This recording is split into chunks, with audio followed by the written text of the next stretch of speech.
मंगलम कुंद कुंदान्यो जैन धर्मोस्तु मंगलम सर्वमंगल मांगल्यम सर्व कल्याणकारिकम प्रधानम सर्वधर्माणां जैनम जयतु शासनम जैनम जयतु शासनम न मे समय साराय स्वानुभूत्या चकाशते स्वभावाय अभावाय सर्वभावान्तरिक्षिदे वन्दितु सर्वसिद्धे ध्रुवम् अचलम् अणुभवं गतिं पत्ते वोक्षामि समय पाहुर्मिर्मो सुध केवली भणिदम सुध केवली भणिदम। जो भी नए लोग आज यहाँ पर इस ग्रुप में जुड़े हैं उन सबको बहुत बहुत शुभकामनाएं, बहुत बहुत बधाइयाँ कि आप एक ऐसे मिशन में जुड़ रहे हैं जिसका संबंध जिनवाणी से है, अरिहंत परमात्मा से है और जो आपको अपने ग्रंथों के माध्यम से आत्मा परमात्मा कैसे बन सकता है ये बताएंगे। ये समय सारथी नाम के शास्त्र विराजमान हैं। ये अध्यात्म का बहुत सुंदर शास्त्र है, अध्यात्म का बहुत सुंदर, बल्कि ये कह सकते हैं कि अध्यात्म की पराकाष्ठा को प्राप्त शास्त्र है। अभी हम एक एक शब्द का आपको अर्थ समझाएंगे, लेकिन हमारा समझाना तब कार्यकारी होगा जब आप भी समझने के लिए कमर कस लेंगे। आप देखें, हम छोटे छोटे काम करते हैं। बच्चा जाता है स्कूल पढ़ने के लिए, पहली क्लास में, दूसरी क्लास में, तीसरी क्लास में, तो उस पर अपन मेहनत करते हैं। तो ऐसे ही यहाँ पर अपने को समझने के लिए मेहनत करने की जरूरत है। तो ये मेहनत आपको लगभग 1 महीने तक ज्यादा करनी पड़ेगी, बल्कि 15 दिन तक। उसके बाद धीरे धीरे इतनी मेहनत की जरूरत नहीं।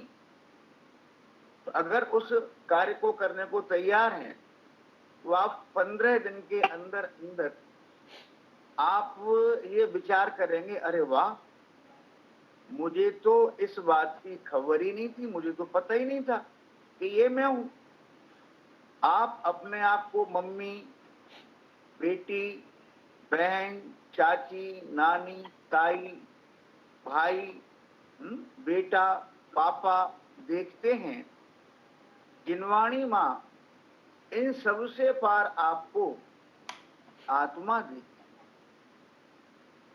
और उस आत्मा से भी पार ये समय सारथी जो जिनवाणी का निचोड़ है, ये आपको आत्मा देख करके ही शांत नहीं होते, ये आपको परमात्मा देखते हैं।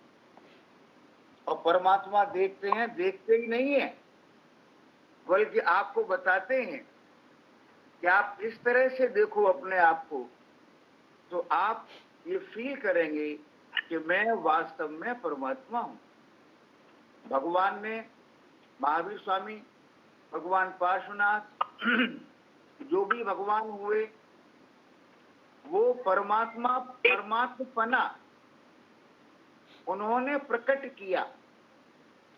तो प्रकट कहां से हुआ कि अंदर परमात्मपना था तो बाहर प्रकट हुआ।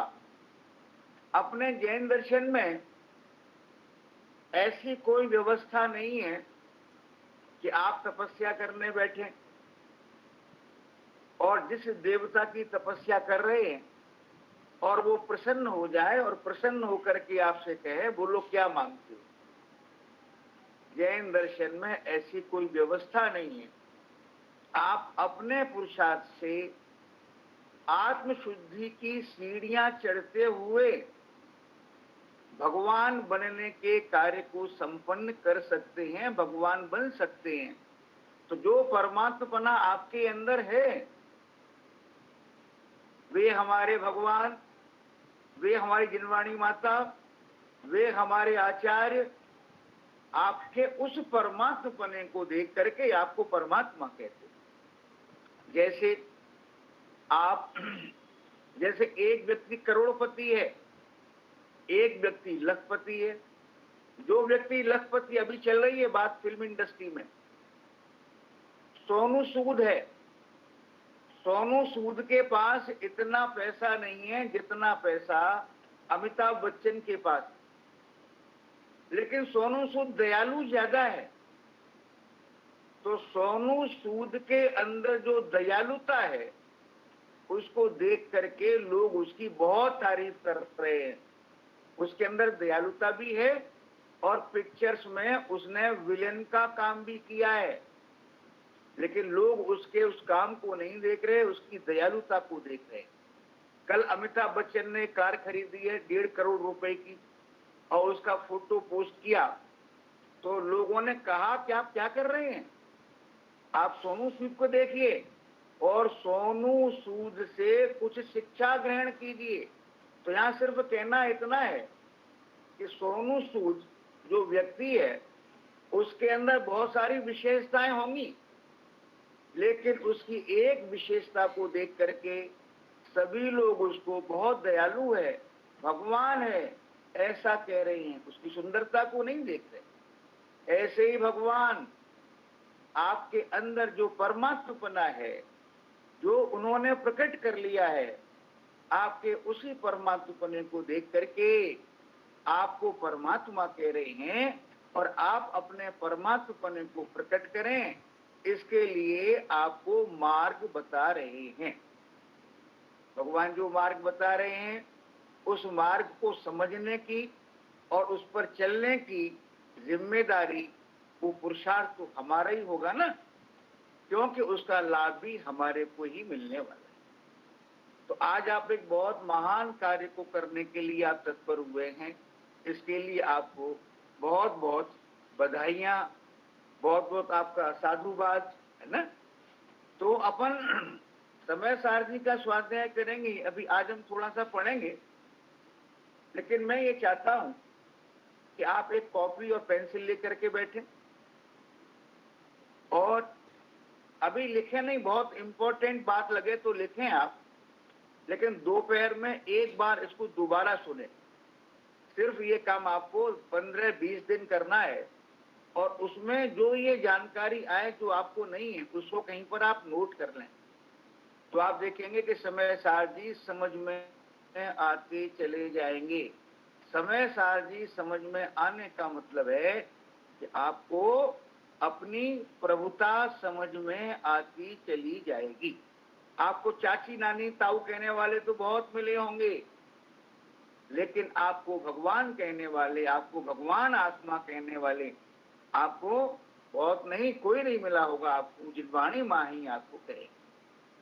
तो ये समय सार ग्रंथ पढ़ने से पहले थोड़ा सा जैन दर्शन का जो स्ट्रक्चर है उसकी बात करते हैं अपन, कि अपनी जो जिनवाणी है।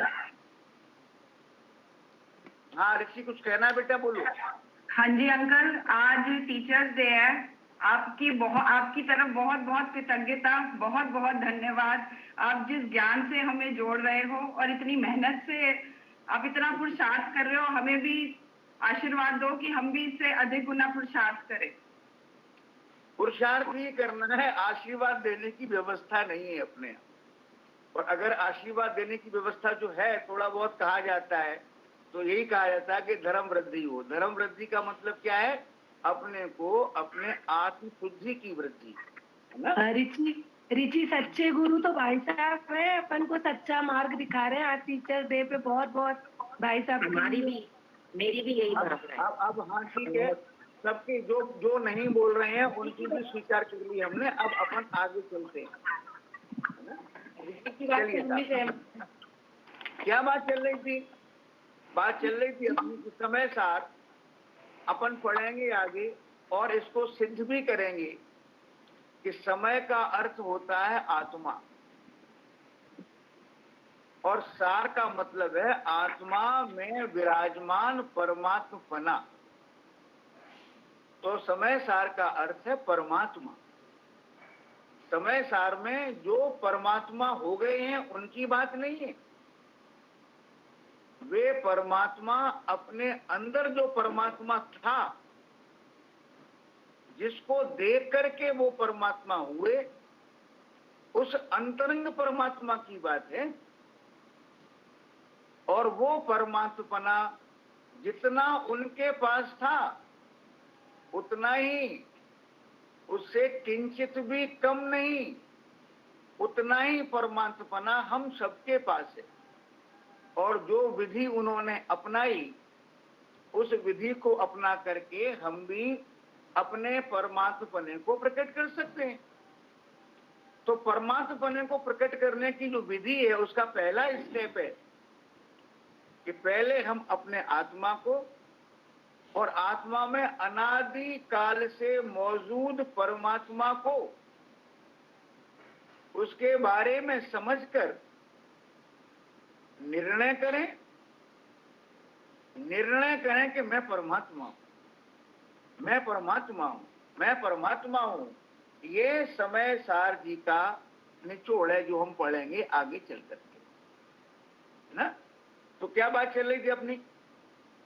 तो इसमें कोई ये एक चर्चा आती है, लोग कहते हैं कि हम परमात्मा बन सकते हैं, परमात्मा बनने का मतलब है मोक्ष जाना।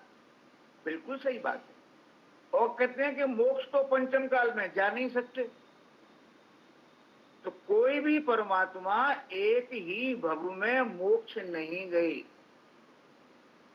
जिस भव में मोक्ष गए वो तैयारी उन्होंने 10, 5, 20, 8 भव पहले शुरू करी थी। जैसे भगवान महावीर स्वामी की तैयारी शेर की पर्याय में शुरू हुई। जब वो शेर थे, शेर की पर्याय में उनको सम्यक दर्शन हुआ, ठीक है ना, और उनको भगवान बनने में 10 भव लग गए।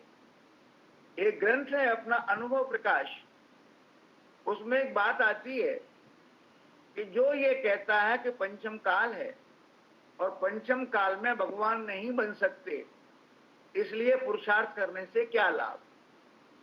तो वो कहते हैं कि ऐसे व्यक्ति को आत्मा की रुचि नहीं है, आत्मा की रुचि को न रखने वाला वो बहिरात्मा है, ऐसा वहां पर कहते हैं। तो कभी भी मन में मत लाना मैं तो परिवार में इतना उलझा हुआ हूं, मैंने तो इतने इतने कांड कर रखे हैं, मेरे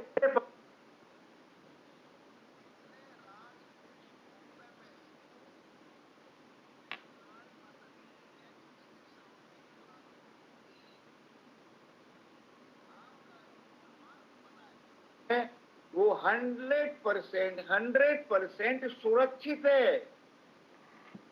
आपके अंदर जो परमात्मा है वो सुरक्षित है। उसे कैसे देखते हैं? जैसे अपन पढ़ते हैं, अपन देखते हैं ना लौकिक में देखते हैं कि एक तो होता है कैमरा और एक होती है एक्सरे मशीन। कैमरा आपका बाहर से फोटो लेता है और एक्सरे मशीन बाहर की सभी चीजों को इग्नोर करती हुई सीधे आपकी हड्डी का फोटो लेती है। तो वो एक्सरे मशीन ये नहीं देखती कि आपने लाल रंग की शर्ट पहनी हुई है, उसके अंदर सफेद बनियान पहनी है कि काली बनियान पहनी है, उसके अंदर आपकी जो स्किन है गोरी है कि काली है कि व्हीटिश है, कैसी है, नहीं देखता। आपके जो मसल्स हैं वो कैसे हैं वो नहीं देखता। आपकी नसें किस तरह की हैं वो एक्सरे मशीन नहीं देखती। एक्सरे मशीन इन सबको इग्नोर करते हुए सीधा आपकी हड्डी का फोटो लेती है। तो जो हम कहते हैं कि मैं मनुष्य हूं, मैं स्त्री हूं, मैं मम्मी हूं, मैं बुआ हूं, मैं बेटा हूं, मैं पति हूं, जो ऐसा कहते हैं तो वो अपना फोटो खींचते हैं कैमरे से। और भगवान के पास एक्सरे मशीन है और वो एक्सरे मशीन से आपके कर्मों को नहीं देख रहे, आपके शरीर को नहीं देख रहे। आपका जो शरीर है, ये शरीर है, इसके बाद कर्मों का एक आवरण है, इसके बाद राग द्वेष मोह विकारी भाव है, इसके बाद और भी हैं। तो भगवान जो एक्सरे मशीन लगा रहे हैं, उस एक्सरे मशीन में ये कुछ दिखाई नहीं पड़ता। वो सीधा आपके परमात्मपने को देख रहे हैं और कह रहे हैं कि तुम परमात्मा। और कह रहे हैं कि भाई एक बात सुनो, भगवान कह रहे हैं ऋषि बेटा, भगवान कह रहे हैं कि एक बात सुनो, कि जब मैं भगवान नहीं था, भगवान कह रहे हैं, तब भी मेरे अंदर भगवानपना, परमात्मपना पूरा का पूरा मौजूद था। तो किसी का उपदेश पा करके मैंने भी अपने परमात्मपने का निर्णय किया और परमात्मपने के बारे में जाना, उसका चिंतन किया, उसका मनन किया, उसका निर्णय किया, और ये नक्की हुआ कि मैं परमात्मा हूं। तो भगवान कह रहे हैं कि मैं अपने उस परमात्मपने की भावना को भाता गया, विशुद्धि बढ़ती गई, अंदर में विशुद्धि बढ़ती गई और मैं परमात्मा बन गया। और वो कह रहे हैं कि तुम भी इसी तरीके से परमात्मा बन सकते हो। ये पुरुषार्थ करने का काम हमारा है। मेरे ख्याल से ये बात आप लोगों की समझ में आ रही है कि नहीं आ रही है? खास तौर से नए साधर्मियों से मैं ये पूछता हूँ कि आपकी समझ में ये बात आ रही है या नहीं आ रही है? बोलो। जी अंकल जी। हाँ जी, मोक्ष सेठ। जी अंकल जी, कैसे? प्रणाम अंकल। मोक्ष सेठ बॉम्बे से हैं शायद। हाँ, शीनू जैन। ये शीनू जैन आपकी समझ में आ रही है? हाँ जी अंकल जी, आ रही है। आ रही है। किसकी समझ में नहीं आ रही है बताइए? बबीता? नहीं अंकल जी, आ रही है समझ में। देखिए, ज्यादातर लोगों की जिम्मेदारी है कि अपना ऑडियो और वीडियो, ऑडियो ऑफ रखे, वीडियो ऑन रखे। आपके चेहरे के इंप्रेशन से मालूम पड़ता है कि समझ में आ रही है या नहीं आ रही। देखो, एक बार बताऊंगा आपको। जब मैं आपके चेहरे को देखता हूँ, आज तो पहला दिन है, कोई बात नहीं है, और आपके चेहरे पर मेरे को प्रसन्नता दिखाई देती है। सुन लीजिए, नारायणी बंद कर दो, हाँ शाबाश। आपके चेहरे पर जब मेरे को प्रसन्नता दिखाई देगी तो मेरे को लगेगा हाँ आपकी समझ में आ रही है।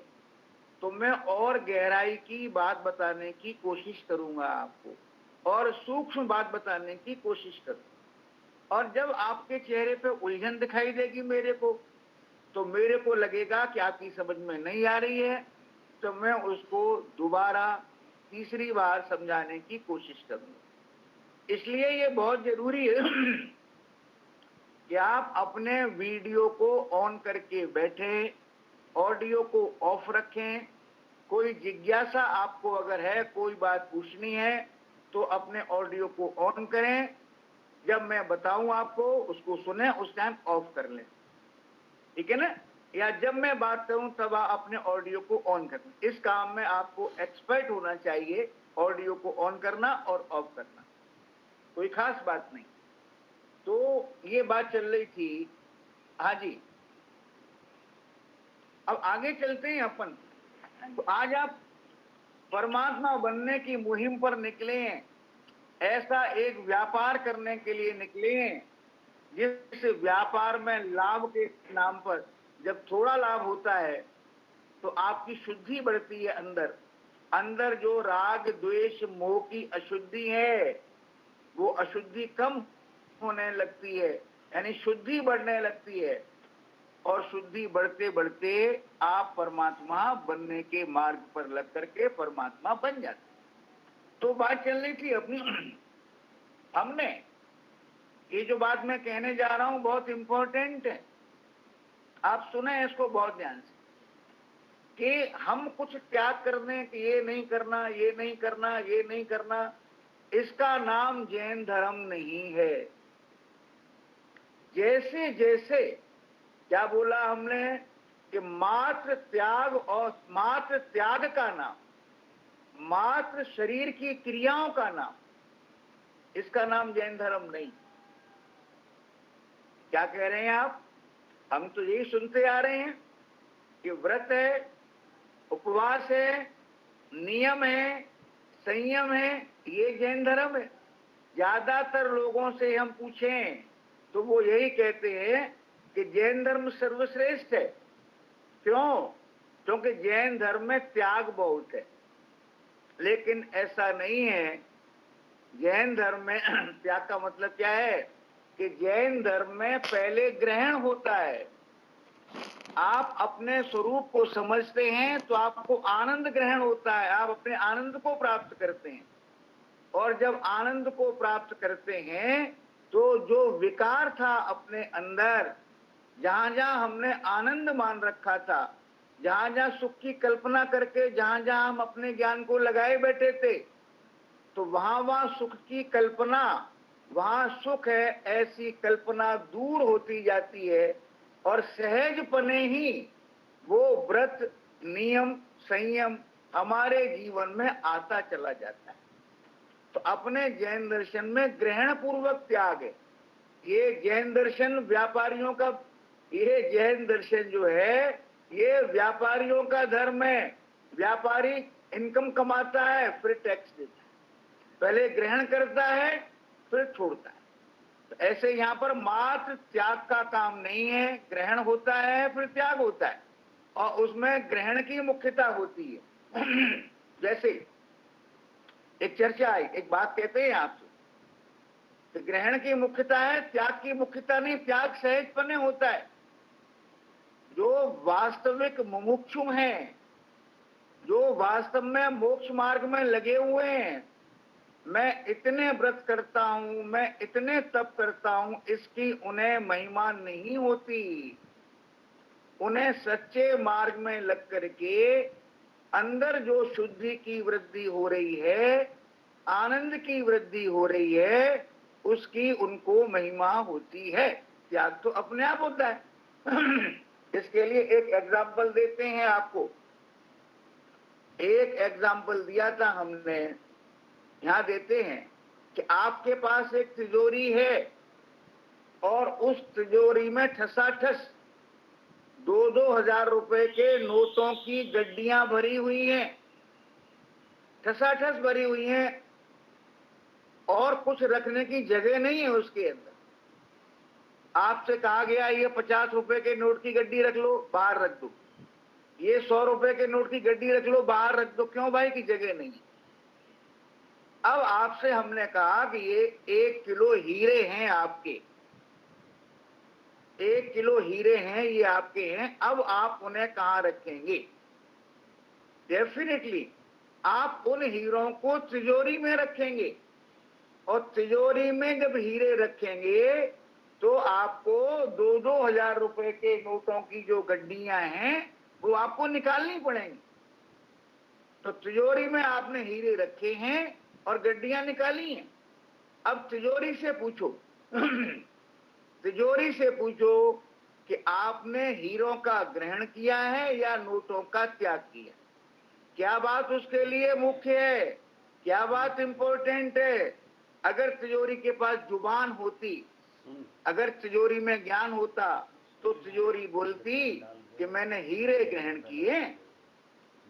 तिजोरी ये भी नहीं बोलती आपसे कि मैंने नोटों का त्याग किया है, क्योंकि जो हीरे ग्रहण किए हैं उन हीरों के सामने उन नोटों की कोई वैल्यू नहीं है जो उसने छोड़े हैं।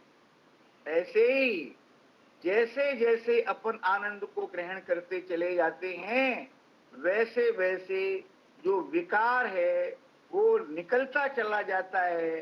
तो जो आत्मार्थी है उसको तो जो आनंद की प्राप्ति हुई है उसकी महिमा आती है। समझना अगले सेंटेंस को, आत्मार्थी को तो आनंद की महिमा आती है और जो बाहर के लोग हैं, जो उसको देखने वाले हैं, वो उसको धर्मात्मा मानते हैं और उसकी आनंद जो उसको प्राप्त हुआ है उसको तो वो जानते नहीं है।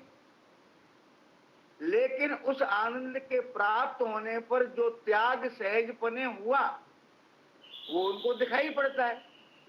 वो ये मानते हैं कि ये ऐसा करना छोड़ दिया इसने, इसने ऐसा करना छोड़ दिया, इसने ऐसा करना छोड़ दिया।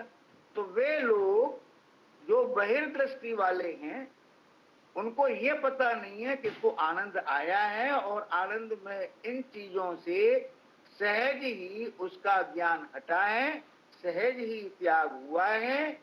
उनको आनंद का पता नहीं है, लेकिन ये त्याग दिखाई पड़ता है तो वो भी ये समझता है कि जो ये त्याग है इसका नाम धर्म है और इसलिए मेरे को अगर धर्म करना है तो मेरे को भी त्याग करना चाहिए। समय सार जी में आगे चल करके हम पढ़ेंगे, एक बहुत सुंदर चर्चा आएगी। क्रिया कांड से ना मिले, क्रिया कांड से ना मिले यह आत्म अभिराम, ये आत्मा सुंदर है। अभिराम माने सुंदर है, पवित्र है। कितना सुंदर है, भगवान की तरह सुंदर है, भगवान की तरह ही पवित्र है। ये आत्मा क्रियाकांड से नहीं मिलता। आचार्य अमृतचंद लिख रहे हैं समय सारथी में, आचार्य कुंद कुंद के भावों को समझ करके, क्रियाकांड से ना मिले यह आत्म अभिराम, ज्ञान कला से सहज ही सुलभ आत्मा राम। ज्ञान कला का मतलब है ज्ञान का सदुपयोग करें, ज्ञान के माध्यम से अपने आत्मा का स्वरूप समझें और आत्मा में जो परमात्मा है उसका स्वरूप समझें। तो करें ज्ञान कला, जैसे जैसे आपका ज्ञान लगता जाएगा वैसे वैसे आपके कदम, उन कदमों का नाम है चारित्र, वैसे वैसे वे कदम आत्मा की तरफ बढ़ते जाएंगे। तो आचार्य श्री लिखते हैं ज्ञान कला से सहज ही सुलभ आत्मा राम। पहली लाइन थी क्रिया कांड से ना मिले यह आत्म अभिराम, ज्ञान कला से सहज ही सुलभ आत्मा राम। अतः जगत के वासियों, संसार में रहने वाले जीवों, भगवान कहाँ रहते हैं? भगवान अपने आत्मा में रहते हैं, अपने परमात्मपने में रहते हैं। हम कहाँ रहते हैं? हम भी अपने परमात्मपने में ही रहते हैं, लेकिन अज्ञान के कारण अपने को मालूम नहीं है और हम ये मानते हैं कि हम संसार में रहते हैं। तो कहते हैं ज्ञान कला से सहजी सुलभ आत्मा राम। अतः जगत के वासियों, छोड़ जगत की आस, जगत से सुखी होने की उम्मीद छोड़ दे, भौतिक सुख सुविधाओं से सुखी होने की उम्मीद छोड़ दे, पर से आनंदित होने की उम्मीद छोड़ दे। तेरे को सच्चे आनंद की प्राप्ति होगी तो वो प्राप्ति भगवान से नहीं होगी। भगवान तो तेरे को मार्ग बताएंगे, उस मार्ग पे चल करके आनंद की जो प्राप्ति होगी वो तेरे को अपने से होगी, अपने में रहने से होगी। तो कह रहे हैं, क्या कह रहे हैं? क्रिया कांड से ना मिले यह आत्म अभिराम, ज्ञान कला से सहज ही सुलभ आत्मा राम। अतः जगत के वासियों, छोड़ जगत की आस। कोई तुम्हें सुखी नहीं कर सकता, कोई तुम्हें दुखी नहीं कर सकता। तुम अपने परमात्मपने को भूल करके दुखी हो रहे हो। अब अपन ये कहेंगे ना, हम ये कहेंगे हम दुखी कैसे हो रहे हैं? अपन तो सुखी हैं, अच्छी अच्छी गाड़ियां हैं हमारे पास, बहुत बढ़िया मकान है हमारे पास, बहुत आज्ञाकारी बच्चे हैं। तो जिनमें तुम सुख मान रहे हो, हा, हे अरहंत के पुत्रों, तुम उस सुख के अधिकारी हो जिस सुख को भगवान भोग रहे। आपके पास हो सकता है 1 करोड़ रुपए वाली कार हो सकता है आपके पास 1 करोड़ वाली कार हो और आप उसमें बहुत सुखी मान रहे हो अपने को, लेकिन मुकेश अंबानी जब उस कार में बैठेगा तो उसको क्या फीलिंग आएगी? क्योंकि उसके पास तो 10 करोड़ रुपए, 25 करोड़ रुपए की कार में बैठने का राइट है। इसलिए वो सुख, 1 करोड़ की कार में बैठने का सुख 25 करोड़ की कार में बैठने के सुख के सामने दुख ही है। प्रवचन सार्वजनिक में एक गाथा नंबर 76 आती है, उसमें बहुत सुंदर बताया है कि जी तूने जहां पर सुख की कल्पना कर रखी है वहां सुख नहीं है, वो सुख नहीं है, वो आकुलता देने वाला है, दूसरे पर आश्रित है। दूसरा चाहेगा कार ठीक चल रही है तो सुखी कर रही है, और अगर आप कार में जा रहे हैं और रास्ते में कार खराब हो गई तो वही कार दुख का कारण बनेगी। तो करें तुम आत्मा से उत्पन्न होने वाले अनंत अमृतमयी सुख का धारा प्रवाह भोग करो, ये तुम्हारा अधिकार है, ऐसी तुम्हारी सामर्थ्य है। इस सुख के सामने वे सुख जहां जहां तुमने सुख की कल्पना कर रखी है वे सुख वास्तव में दुखी ही हैं। तो ये दूसरी चीजों से आप सुख मानते हैं तो करें जगत की आस छोड़ दे, ये तेरे को सुखी नहीं कर सकते। तेरे को लग सकता है कि मैं सुखी हूं, लेकिन वास्तव में जब तू उस सुख की ओर बढ़ेगा तब तेरी समझ में आएगा कि ये सुख तो सुख है ही नहीं। तो अतः जगत के वासियों, छोड़ जगत की आस, ज्ञान कला का ही अरे करो नित्य अभ्यास। बरार साहब, इंद्रभूति बरार साहब, ऑन करिए वीडियो अपना।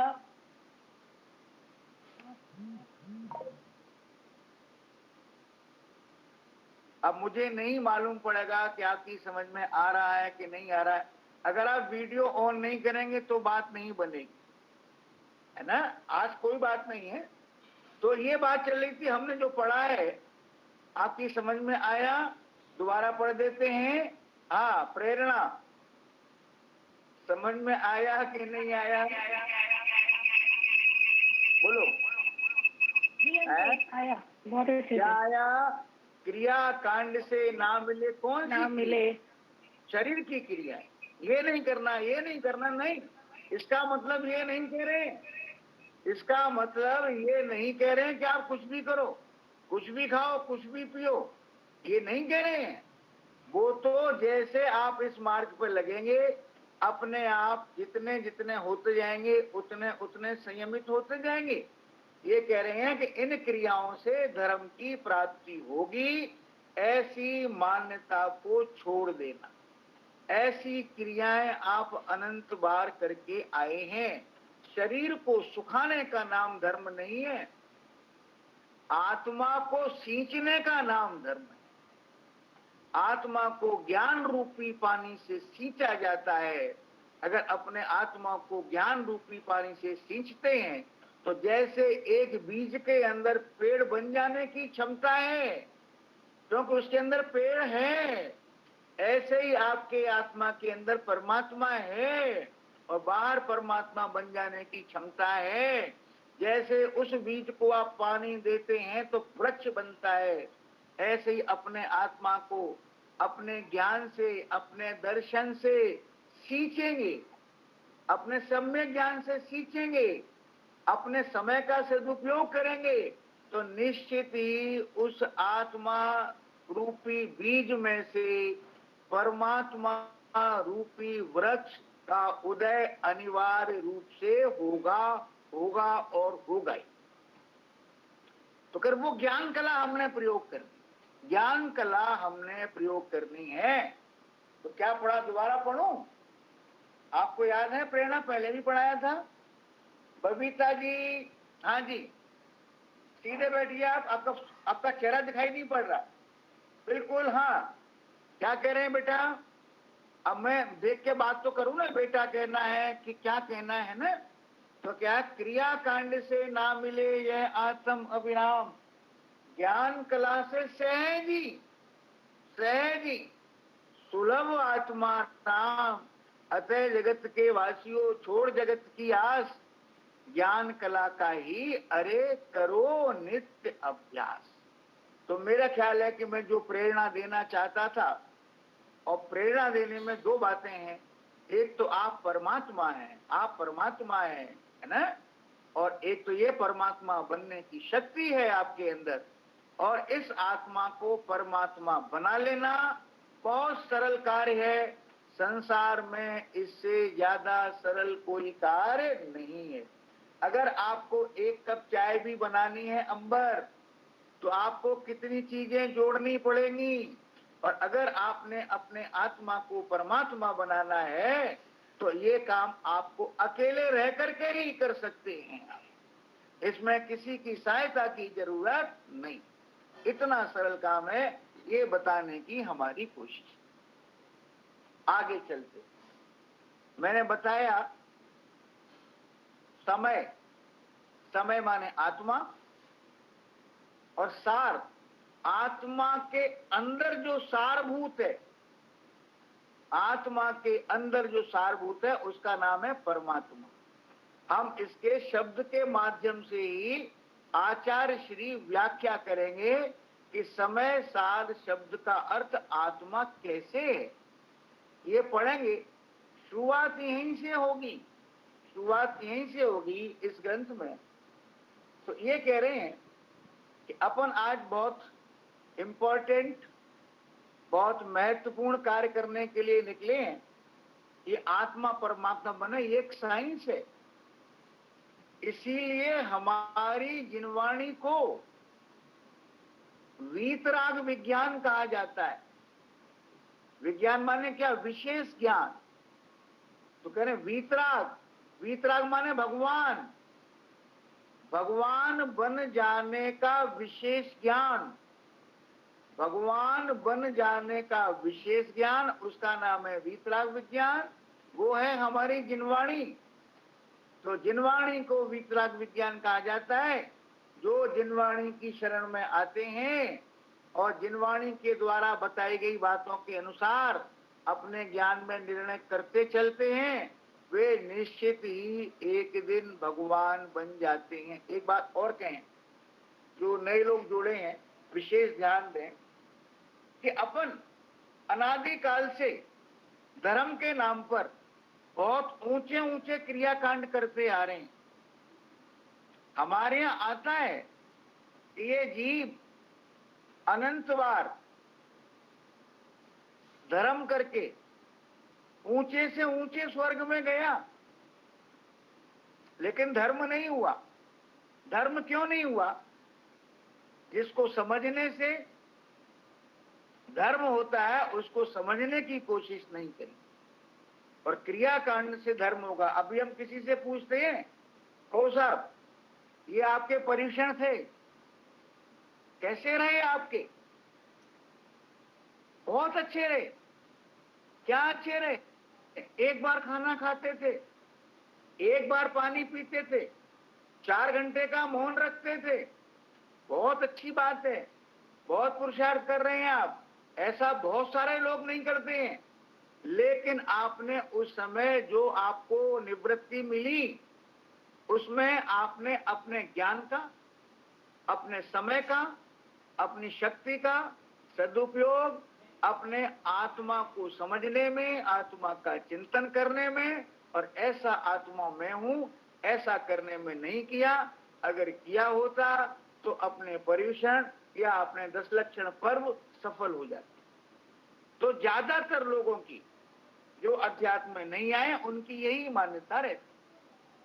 तो बात अपनी चल रही थी, थोड़ी सीरियस बात करना, ये तो बहुत आराम से डाइजेस्ट होने वाली बात थी।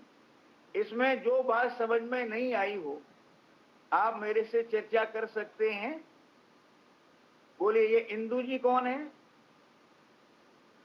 अच्छा, 37 सेक्टर से हो, फरीदाबाद से हैं। आपकी समझ में मेरी बात आ रही है? इंदू जी, आपकी समझ में मेरी बात कितनी आ रही है? बोलो। ये बिल्कुल मत सोचो, सुनो इंदु, ये मत सोचो कि मेरी समझ में तो आ रही है लेकिन सारी याद नहीं है। याद नहीं रहेगी, याद नहीं रहेगी, कोई बात नहीं है। लेकिन अगर आपके आपके आपके आपके ज्ञान का, आपके दिमाग का, सुन लेना बात, पाचन व्यवस्था अच्छी है, अगर आपके दिमाग की पाचन व्यवस्था अच्छी है तो जो सार सार है वो वहां रह जाएगा, और जो चीजें उस सार की पुष्टि के लिए बताई गई हैं, वो निकलती जाएंगी, कोई दिक्कत नहीं। जैसे जिनकी पाचन व्यवस्था शरीर की अच्छी होती है, क्या होता है, आपने घी पिया, आपने खाने में घी खाया, दूध पिया, ये किया वो किया, अगर पाचन व्यवस्था अच्छी है तो शरीर क्या करता है कि उसमें जो पावर है, जो शक्ति है, वो रख लेता है, बाकी सब निकल जाता है। तो बाकी निकल जाने योग्य ही था, तो जो याद रहता है वो ठीक है, और जो याद नहीं रहता वो ठीक नहीं। ठीक है, ठीक नहीं का मतलब है याद नहीं रहना कोई खास बात नहीं है, लेकिन मेन चीज है कि आपके ज्ञान का पाचन व्यवस्था, पाचन तंत्र अच्छा होना चाहिए। अगर ज्ञान इधर लगाओगे तो वो पाचन तंत्र अच्छा रहेगा ही रहेगा। ठीक है, चलिए बताइए और बताइए। अंकल जी। हाँ जी, कौन बोल रहे हैं? नारायणी। हाँ बोलिए। एक आपका बैठने का जो एंगल है रानी बेटी, वो ठीक नहीं है। आपके चेहरे पे धूप आ रही है या लाइट आ रही है, आपका चेहरा दिखाई नहीं पड़ रहा है। हाँ बोलिए। अंकल जी, आत्मा में रुचि ना रखने वाले को क्या बोलते हैं? आत्मा में रुचि ना रखने वाले को क्या बोलते हैं? बहुत सुंदर कहा आपने, उसको बोलते हैं, क्या बोले, वो इस लायक नहीं है कि उसको कुछ बोला जाए, वो इस लायक नहीं है, फिर भी आप संसारी बोल सकते हैं अपन, है ना। 3 तरह के जीव हैं, देखो नारायणी, 3 तरह के जीव हैं। एक तो भगवान हो गए हैं संसारी, भगवान हो गए अरिहंत और सिद्ध। एक जो संसार में भटक रहे हैं और संसार में भटकने को ही आनंद मान रहे, वो संसारी हैं। और अपने आत्मा के अंदर आनंद भरा हुआ है, उसी क्वालिटी का आनंद भरा हुआ है जिस क्वालिटी का आनंद भगवान भोग रहे हैं। ऐसे आनंद का ढेर हमारे अंदर है, और हम मार्ग को समझ करके उस आनंद को भोगने की कला समझ सकते हैं। ऐसा जिसने निर्णय किया, ऐसा जिसने निर्णय किया और इस लाइन पर आया, आत्मा को समझने की कोशिश की, उसका नाम है साधक। संसारी, साधक और भगवान, ये 3 तरह के जीव संसार में पाए जाते हैं। इनके लिए 3 शब्द इस्तेमाल किए हैं नारायणी, सब लोग सुने, सब लोग सुने। इसके लिए हमारे आगम में 3 शब्द इस्तेमाल किए। ये तीनों बात समझ में आ गई आपके नारायणी? बोलो, जोर से बोलो बेटा। आपका ऑन करो, ऑडियो ऑन करो, ऑडियो ऑन करिए। जी अंकल जी, समझ आ रही है। शाबाश। तो अपने यहाँ 3 प्रकार के जीव बताए, बहिरात्मा, अंतरात्मा और परमात्मा। क्या बोला हमने नारायणी? बोलो, बहिरात्मा, अंतरात्मा और परमात्मा। तो बहिरात्मा कौन है? जो संसार में है और संसार में आनंद मान करके संसार में ही लगा हुआ है ना, और उसको आत्मा की खबर ही नहीं है, और लगता है कि आत्मा को समझ के मैं क्या करूंगा, मैं तो इतना सुखी हूं। ठीक है ना, शरीर के स्तर पर सारा उसका चिंतन चलता है, वो बहिरात्मा है। और जो भगवान हो गए वे परमात्मा है। और ऐसा परमात्मा और परमात्मा होने की शक्ति मेरे अंदर है, ऐसा निर्णय करके जो उस शक्ति को प्रकट करने के मार्ग पर चलता है, उसको बोलते हैं अंतरात्मा। तो अंतरात्मा जो है ना, जो साधु है, साधु क्या है? अंतरात्मा है। जो श्रावक है वो कौन है? वो अंतरात्मा है। ठीक है ना। और अपन क्या ना, एक शब्द हमने इस्तेमाल किया, साधक। तो साधक कब तक है, इसके लिए एक शब्द इस्तेमाल कर रहे हैं। तो साधक अंतरात्मा कब बनेगा? साधक अंतरात्मा कब बनेगा? जब इसको पहली बार आत्मा की अनुभूति हो जाएगी, आत्मानुभूति हो जाएगी।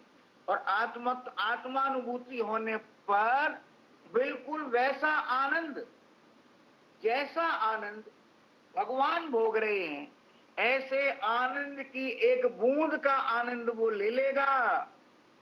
आत्मानुभूति हुई, आत्मानुभूति के साथ ही सम्यक दर्शन होता है, इस शब्द से परिचय है आपका, अपन इसको भी पढ़ेंगे। तो वैसे ही वो अंतरात्मा कहलाता है। साधक तो बहुत तरह के होते हैं। आज आप सुनने को बैठे हो, ये 1 घंटा निकाला है आप लोगों ने, ये कोई छोटी मोटी बात नहीं है। निकाला है आपने तो आप साधक हैं, इसका मतलब साधक पने की तरफ बढ़ रहे हैं। लेकिन साधक पने की तरफ चलते चलते जब एक लिमिट को आप क्रॉस कर जाएंगे, आनंद की अनुभूति कर लेंगे, तो फिर आपको कहेंगे अंतर आत्मा। तो 3 प्रकार के जीव बताए हैं अपने आगम में, बहिरात्मा, अंतरात्मा और परमात्मा। और कोई क्वेश्चन बोलिए। अंकल बहिर्दृष्टि क्या होता है?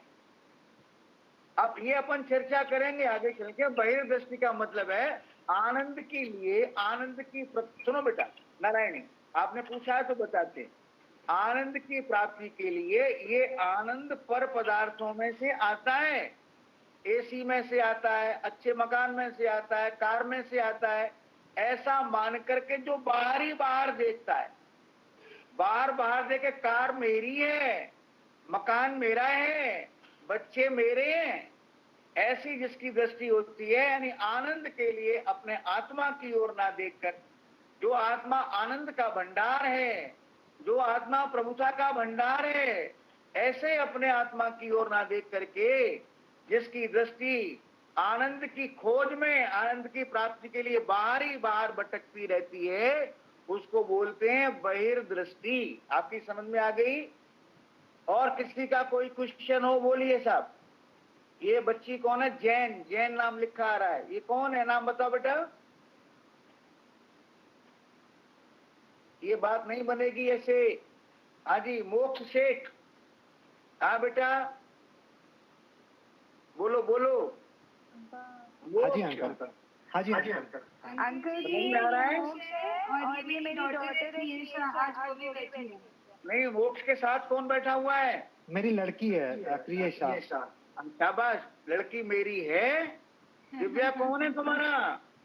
मेरी लड़की है, मेरा लड़का है।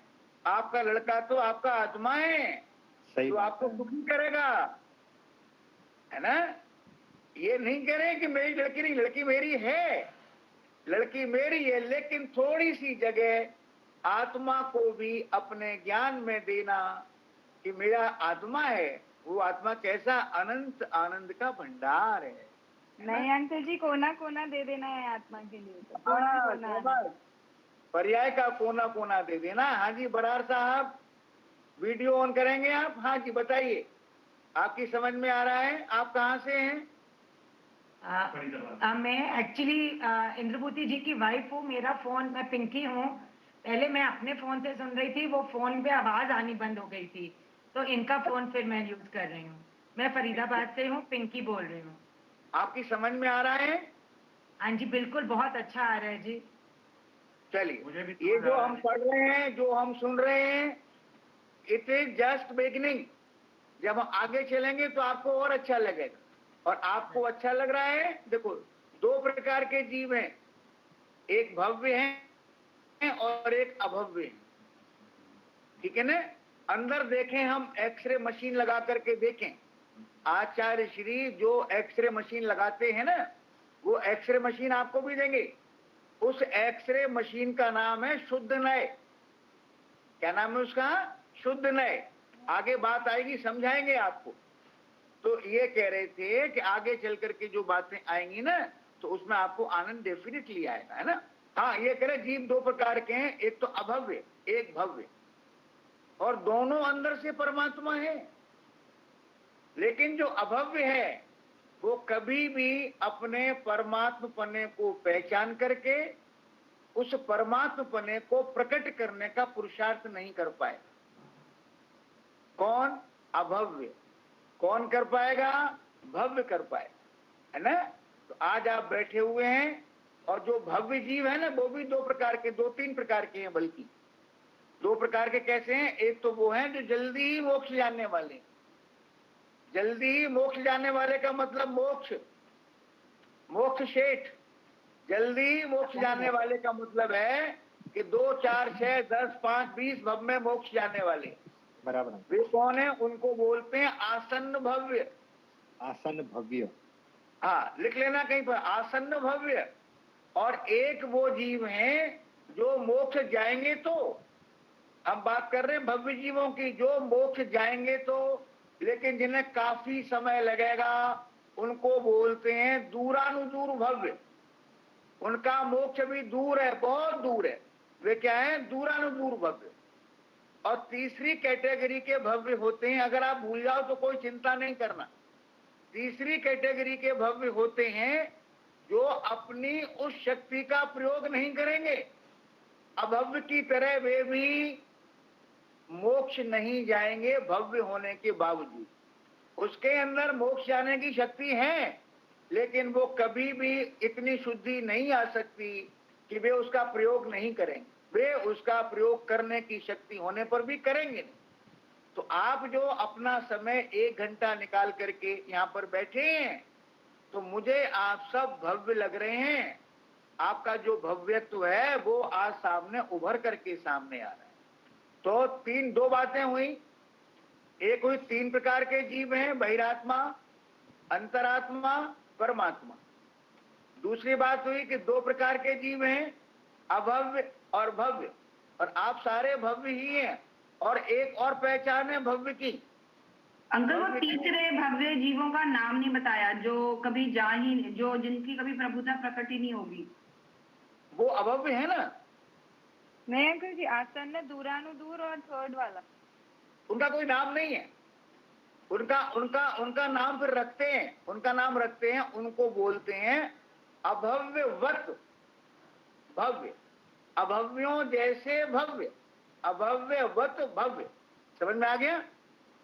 हाँ, लेकिन क्यों लिख रहे हो ऋषि? आप इस कैटेगरी में नहीं हो, क्यों लिख रहे हो बेटा? अपने को क्या करना?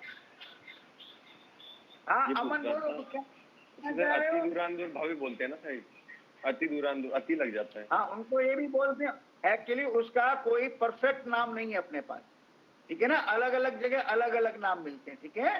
हाँ, क्या बात चल रही है? तो बात चल रही थी अपनी, तो सारे ही भव्य हैं आप। अब अपन पढ़ने जा रहे हैं बबीता जी। बबीता जी कौन है ये? हाँ जी, बबीता जी आप बोलिए। हाँ जी। अच्छा अच्छा, ठीक है। योगेंद्र जी, योगेंद्र जी हैं। बबीता जी माने योगेंद्र जी। हाँ जी। हाँ जी, चलिए ठीक है। तो ये बात चल रही थी अपनी। अब एक बात हम करना चाहते हैं, उसके बाद बंद करेंगे, कि जैसे हम पढ़ते हैं, तो जो भी हम पढ़ते हैं, समझना, उसकी एक टर्मिनोलॉजी होती है। एक टर्मिनोलॉजी होती है, ठीक है ना? टर्मिनोलॉजी का मतलब क्या है? कि शब्दों का विशेष मीनिंग, शब्दों का जो विशेष मीनिंग है वो उसकी टर्मिनोलॉजी है। विशेष मीनिंग का मतलब क्या है? जैसे आप कहते हैं पानी, अंग्रेजी वाले कहते हैं वाटर, और साइंस वाले उसको न पानी कहते हैं न वाटर कहते हैं, उसको कहते हैं HO2। जो भी नाम है उसका, हो सकता है मैं गलत बोल रहा हूं, उसका नाम उनके लिए क्या है? HO2। अपन कहते हैं कि डॉक्टर साहब सुनो, अपन कहते हैं कि साहब अटैक पड़ा था, एक स्टंट पड़ गया, लेकिन डॉक्टर दूसरे डॉक्टर से बात करेगा तो कभी नहीं कहेगा स्टंट पड़ा है, वो बोलेगा PTCA हुआ है, इनका PTCA हुआ है। अपन कहेंगे डॉक्टर साहब मेरा दिल बैठ रहा है। दिल बैठ रहा है का मतलब क्या है? कि आपकी धड़कन कम हो रही है दिल की। डॉक्टर दूसरे डॉक्टर से बात करेगा तो इसके लिए एक टर्म है उनके पास, दैट इज ब्रेडिकार्डिया, कि मेरे को ये पेशेंट क्या प्रॉब्लम है इसको। बड़ा डॉक्टर पूछेगा क्या प्रॉब्लम है इसको, तो बोलेगा ब्रेडिकार्डिया है। धड़कन ज्यादा है, उसका नाम टैकीकार्डिया है। तो क्या बात चल रही? तो हर एक की अपनी एक टर्मिनोलॉजी होती है। तो जैन दर्शन की टर्मिनोलॉजी थोड़ी हमको समझनी पड़ेगी। कल से अपन उसी टर्मिनोलॉजी की बात करेंगे। मुग्धा, समझ में आ रही है बात? मुग्धा, हाँ मुग्धा बोलो। तो वो जो टर्मिनोलॉजी है और जैन दर्शन के जो शब्द हैं, उन शब्दों के अर्थ भी बहुत अलग प्रकार के हैं। जैसे रचना जी सुनिए, अलग प्रकार के अर्थ हैं। अलग प्रकार के अर्थ का मतलब क्या है? एक शब्द आता है, सुनिए ध्यान से, असहाय। तो असहाय शब्द का अर्थ क्या है? रचना जी आपका चेहरा नहीं दिखाई पड़ रहा। असहाय शब्द का अर्थ क्या समझते हैं अपन? असहाय शब्द का अर्थ समझते हैं हेल्पलेस, इसका कोई नहीं है। लेकिन जैन टर्मिनोलॉजी में जब आप असहाय शब्द का प्रयोग करेंगे तो असहाय का मतलब है जिसको सहायता की आवश्यकता नहीं। बिल्कुल उल्टा हो गया। क्या हो गया? असहाय माने भगवान को असहाय कहा है, भगवान को कहा है असहाय, है ना? तो अब वहां पर असहाय का अर्थ दूसरा, यहां पर असहाय का सारे अर्थ ऐसे नहीं है, लेकिन कुछ टेक्निकल टर्म्स अपने को समझने पड़े। जैसे एक शब्द आता है, हम किसी बच्चे को बोल देते तू बहुत निकम्मा है। निकम्मा माने क्या? कि वो निष्क्रिय है। निष्क्रिय का मतलब क्या? कि वो कोई कार्य नहीं करता है। तो किसी को निकम्मा यानी निष्क्रिय कह देना, उसका अपमान करना है। लेकिन अपने यहां सिद्ध भगवान है, उनको भी निष्क्रिय यानी निकम्मा कहा जाता है, निकम्मा। और आपके अंदर जो परमात्मा बैठा हुआ है उसको भी निष्क्रिय यानी निकम्मा कहते हैं। तो अर्थ बदल गया ना, बिल्कुल एकदम बदल गया। हम बात करते हैं गो गो गो, गो शब्द है। तो गो शब्द का क्या अर्थ है? गो शब्द का अर्थ है गाय। अंग्रेजी में गो शब्द का अर्थ है जाना। और अपने जैन दर्शन में गो शब्द का अर्थ है परिणमन। ये शब्द भी नया है आपके लिए। परिवर्तन, परिवर्तन, ठीक है? गो माने परिवर्तन। तो क्या कहेंगे आगे चल करके? जैसे आपके अंदर परिवर्तन हो रहा है। क्या परिवर्तन हो रहा है? अभी आपको बहुत अच्छा लग रहा है, आप स्वाध्याय के लिए बैठे हैं, बहुत अच्छा लग रहा है। अभी आधे घंटे अगर बैठे रहेंगे और हम, अब 2 मिनट में टाइम पूरा होने वाला है और उसके बाद आधे घंटे और बैठे रहे तो आप धीरे धीरे बोर होने लगेंगे। तो एक परिवर्तन हुआ। क्या परिवर्तन हुआ? कि पहले आपको अच्छा लग रहा था, अब आपको अच्छा नहीं लग रहा। या अच्छा तो लग रहा है, उतना अच्छा नहीं लग रहा। पहले मन लग रहा था, अब मन नहीं लग रहा, दूसरे काम याद आ रहे हैं। तो आपकी मेंटल स्टेट में, आपकी भाषा में परिवर्तन आया। इस परिवर्तन को बोलते हैं परिणमन। जैसे कोई व्यक्ति है, eat drink and B Mary, ये उसका सिद्धांत है। और किसी की कोई बात एकदम उसके अंदर तक घुस जाती है और उसका जीवन चेंज हो जाता है। इसका नाम है परिवर्तन, इसका नाम है टर्निंग पॉइंट। तो जैन दर्शन में, जैन फिलॉसफी में, है ना, शब्दों के मीनिंग अपने को समझने पड़ेंगे। इसके लिए जैन टर्मिनोलॉजी समझनी पड़ेगी आपको थोड़ी सी, नहीं तो वो शब्द आएंगे तो वो आपको बार बार बताने पड़ेंगे। उन शब्दों के बताने से आपका टाइम बहुत वेस्ट होगा।